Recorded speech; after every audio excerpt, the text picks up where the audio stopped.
Olá, boa tarde, bom dia, boa noite, não sei qual horário que você está assistindo esse vídeo. Hoje nós iremos falar sobre as ligações intermoleculares ou forças intermoleculares. Não sei se você já ouviu falar. Eu sei que você já ouviu falar sobre as ligações intramolecular, que é a ligação entre um átomo e outro. A gente já conhece aqui das nossas videoaulas, que é a ligação iônica e ligação covalente. Mas as ligações intermoleculares, também conhecidas como forças intermoleculares, gente, é o tipo de ligação que mantém uma molécula ligada à outra. Então, vamos dar aqui um exemplo bem simples. Uma gota de água, ali nós temos bilhões, trilhões de moléculas de água. Essas moléculas de água, elas se mantêm presas umas às outras por forças atrativas, ou seja, uma molécula de água atrai outra. É bem interessante isso, você pode notar. Se pegar um conta-gota e colocar água no conta-gota e formar uma gotícula de água, você vê que a gota de água ela tem sempre um formato arredondado. Nenhum outro líquido vai te dar esse formato. Por quê? Porque as gotas de água elas se mantêm unidas umas às outras pelas chamadas forças intermoleculares ou ligações intramoleculares. Esse tipo de ligação intramolecular, elas são tão importantes que até o nosso DNA, as bases nitrogenadas que formam o nosso DNA, elas se mantêm unidas também por um tipo de força intermolecular conhecido como ligação de hidrogênio ou ponte de hidrogênio, que a gente vai ver um pouquinho mais lá na frente. Mas hoje nós vamos conhecer os três tipos de forças intermoleculares. O primeiro tipo de força intermolecular é a ligação de polo induzido e dipolo induzido. Esse tipo de força é uma força bem fraca, a mais fraca das três que a gente vai conhecer, e elas acontecem nas moléculas apolares. A gente já sabe que existem moléculas polares e moléculas apolares. E aqui eu tenho uma sequência de 6 moléculas: gás hidrogênio, gás oxigênio, gás cloro, gás carbônico, gás metano e gás etano. Todos são compostos apolares. A gente sabe que, mesmo sendo apolar, por indução em um dado momento, essas moléculas elas apresentam um polo temporário, ou seja, não é um polo permanente como a molécula apolar mostra.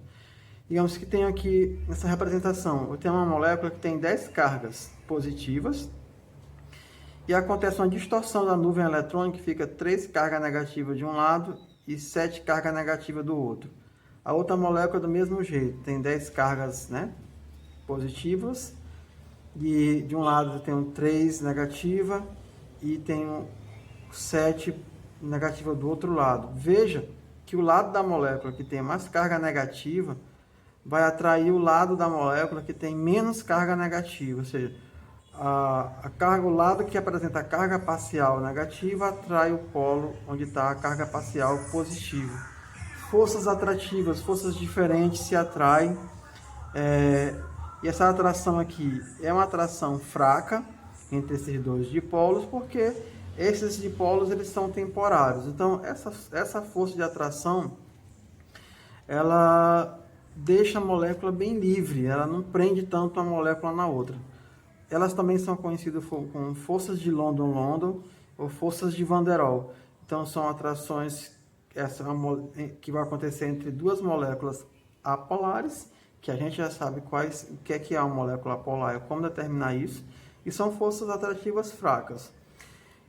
No segundo momento aqui, no segundo tipo, nós temos a ligação dipolo permanente com dipolo permanente, ou simplesmente dipolo-dipolo.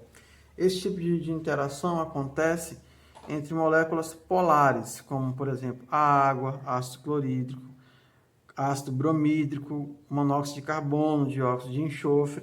E de maneira esquemática, eu mostrei para vocês aqui, se eu represento aqui uma representação de uma molécula apolar, melhor, polar. Ela tem um lado polo positivo, polo negativo, e assim cada uma tem esse formato. Veja que o polo negativo de uma atrai o polo positivo da outra, e assim uma molécula vai ficar presa à outra por esse tipo de força. Quando eu comparo esse tipo de força aqui, de polo, com a anterior, de polo induzido, essa aqui é bem mais forte, ou seja, As moléculas apolares, elas estão mais presas, as moléculas polares, perdão, estão mais presas umas às outras do que as moléculas apolares, porque as forças atrativas existentes entre as moléculas polares é maior do que a força atrativa existente entre as moléculas apolares. Porque aqui você já tem polos que são permanentes, então sempre o polo negativo de uma molécula vai ser atraído pelo polo positivo da outra. E esse tipo de força, gente, tem consequências que a gente vai ver um pouco mais lá na frente. O terceiro tipo de forças atrativas, forças intermoleculares, são chamadas de pontes de hidrogênio ou ligações de hidrogênio. Esse tipo de força ocorre em moléculas polares também, mas que tem uma particularidade. Ela acontece em moléculas polares, onde você tem o átomo de hidrogênio ligado com o átomo de flúor, ou hidrogênio ligado com oxigênio, ou hidrogênio ligado com nitrogênio. Só nesses três casos. Ó. HF, ácido fluorídrico, primeiro caso, H2O, o segundo caso, e amônia, o terceiro caso. Então, esse tipo de força, das três, é a mais forte. As forças as pontes de hidrogênio, por exemplo, permite a formação, um fenômeno que a água apresenta, chamado de tensão superficial. A água, qualquer corpo d'água, ela apresenta uma película sobre a sua superfície que dá para alguns insetos pousarem, que dá para colocar uma lâmina de aço sobre ela sem afundar, uma gilete, normalmente conhecido, porque ela cria uma camada onde as moléculas interagem de uma forma tão forte umas com as outras que forma essa película sobre o líquido. Isso também permite a formação da própria gota de água e entre outros fenômenos que a gente pode observar. Então, fazendo uma correlação de intensidade dos três tipos de força que a gente viu, a mais fraca é a dipolo induzido, como o próprio nome diz. Dipolo induzido se caracteriza pelo surgimento de um dipolo aleatório, induzido por uma situação e desaparece. Dipolo permanente, que é o segundo tipo, é o segundo mais forte. E por último, as pontes de hidrogênio, que são as forças mais intensas das três. Então lá quando você estuda a formação do DNA humano, as bases nitrogenadas, citosina, guanina, e que se conectam umas com as outras na formação do nosso DNA, essas bases elas ficam ligadas umas às outras por pontes de hidrogênio. Essas pontes de hidrogênio, elas acontecem, pode acontecer entre uma molécula e outra, a interação de moléculas diferentes, e dentro de uma mesma molécula.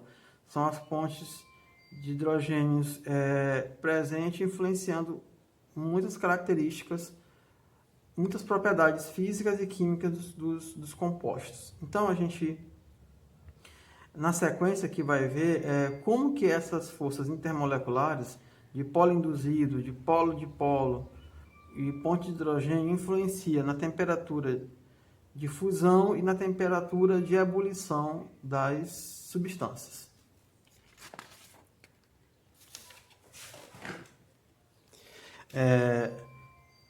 O tópico que a gente vai abordar nesse momento: ligações intermoleculares e temperatura de fusão ou ponto de fusão e temperatura de ebulição ou ponto de ebulição.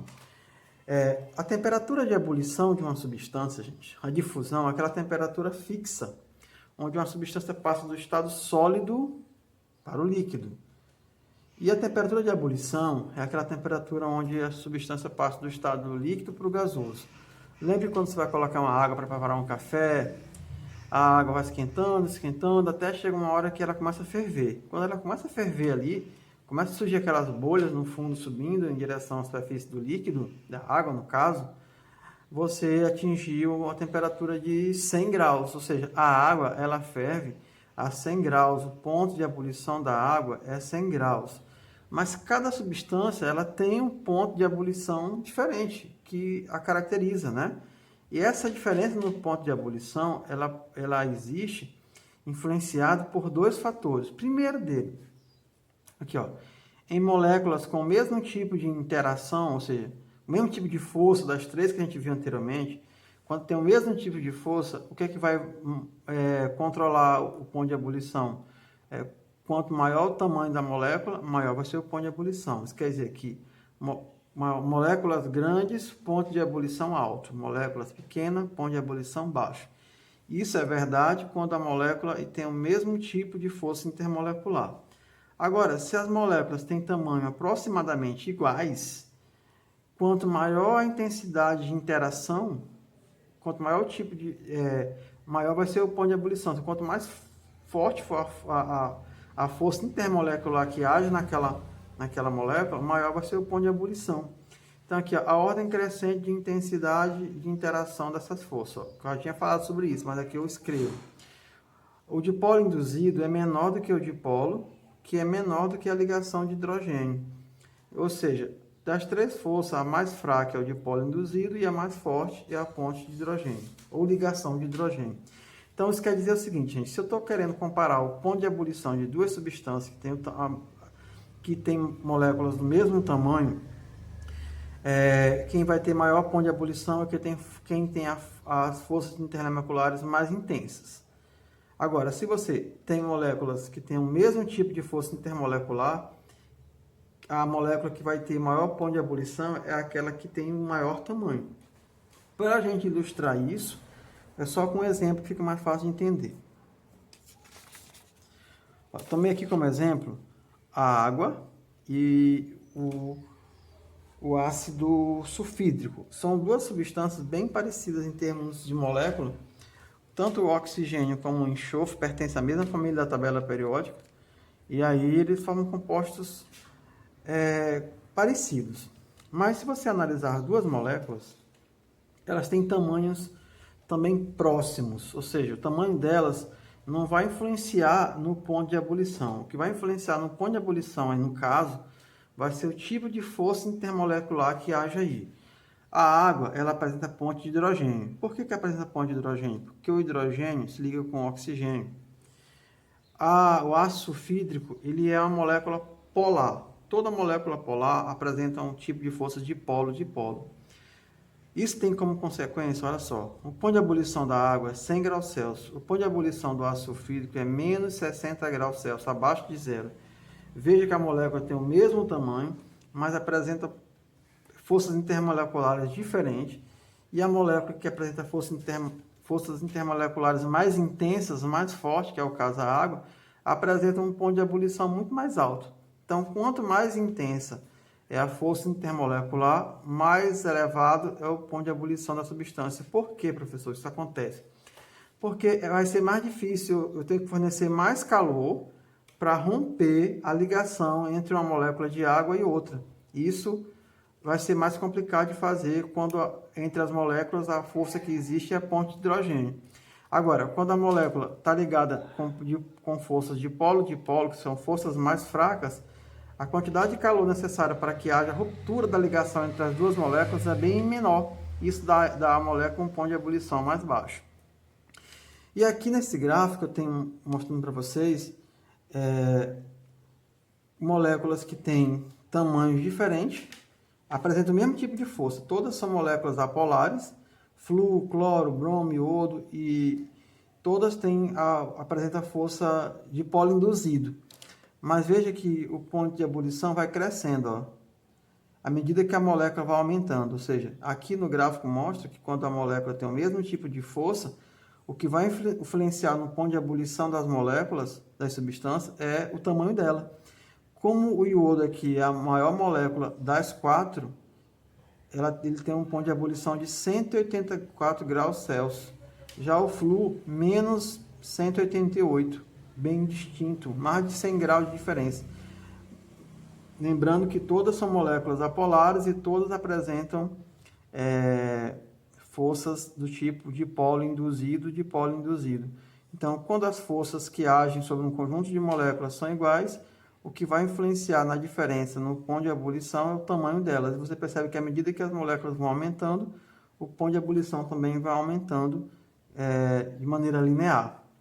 Então, gente, nesse vídeo a gente aprendeu quais são os três tipos de forças intermoleculares existentes entre as moléculas e como que essas forças podem influenciar no ponto de ebulição das substâncias.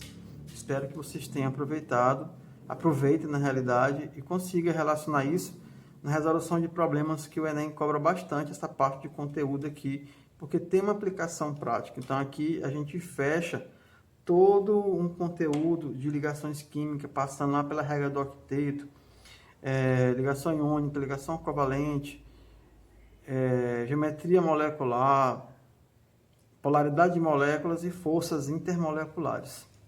Até um próximo encontro. Fiquem todos com Deus.